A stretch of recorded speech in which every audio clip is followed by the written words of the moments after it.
El follet trasto. Cada any, quan les flors comencen a despuntar i el sol torna a brillar, els follets de l'indret més profund del bosc es preparen per celebrar la festa de la primavera. I aquest any, com tots els anys, el poblet estava d'allò més emocionat. Però el que més emocionat estava era el trasto. El trasto era un follet eixerit, alegre i juganer. Potser massa juganer i tot. Sempre volia fer bromes i fer-se veure, però acabava fent rabiar els seus companys. Mentre tot el poble s'esforçava d'allò més, el follet savi es va adonar d'un problema a la seva despesa. «Xasco, xisco, xesco, trasto», va dir. «Estem preparant la festa de la primavera, però no tenim flors de mandràgora. Sense les flors no ho podem celebrar. Necessito que aneu al bosc i n'agafeu abans no comenci la celebració». Però el xasco, el xisco i el xesco no volien anar amb el trasto, i tan aviat com van sortir del poble van començar a xiu-xiueixar. «Amb aquest no hi vull anar, jo», rondinava el xasco. «Les seves bromes no fan cap gràcia», deia el xisco. «No ens agrada gens, oi?», preguntava el xesco. «I si el deixem sol i anem nosaltres a agafar les fulles de mandràgora? Mireu aquell arbre tan gros! Amaguem-nos al darrere!»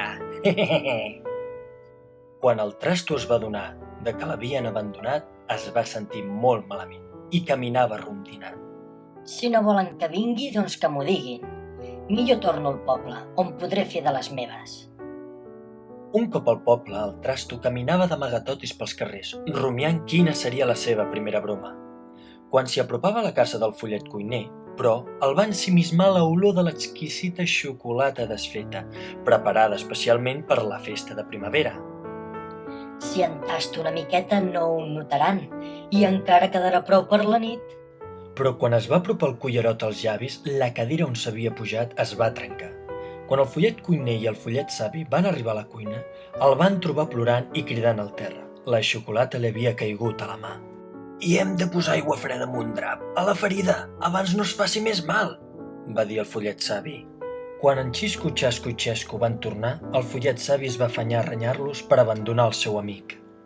«Això no està gens bé. En Trasto és el vostre amic i es mereix el mateix respecte que tots els demés», cridava el follet savi. «I tu, Trasto, hauries de pensar en les conseqüències que tenen els teus actes. Fer bromes als demés pot ser divertit al començament, però sempre hi ha d'haver un límit. Fixa't, i si en comptes del cullerot t'hagués caigut l'olla a sobre?» Tots quatre es van disculpar, i quan va caure la nit, les fulles de mandràgora brillaven amb la llum de les lluernes.